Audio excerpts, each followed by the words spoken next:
পেলেন যে আপনি পথহারা ছিলেন, পথহারা আপনি অন্য পথে ছিলেন, আল্লাহ পাক আপনাকে সঠিক পথের দিশা দিয়েছেন, অতএব করে আপনাকে পথের নির্দেশ দিলেন।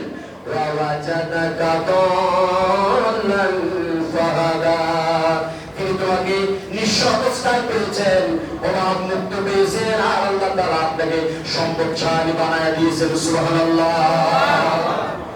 এরপর আল্লাহ তাআলা বলছেন ফাআম্মাল ইয়াতীমা ফালা তাকহার।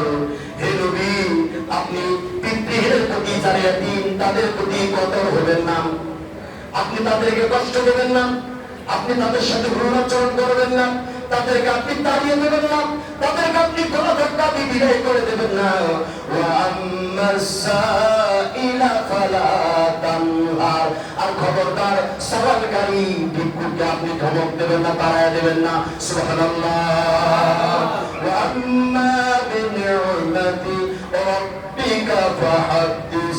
আর আপনি আপনার রবের অনুগ্রহের কথা বেশি বেশি করে আপনি করতে পারেন, স্মরণ করুন। সুবহানাল্লাহ।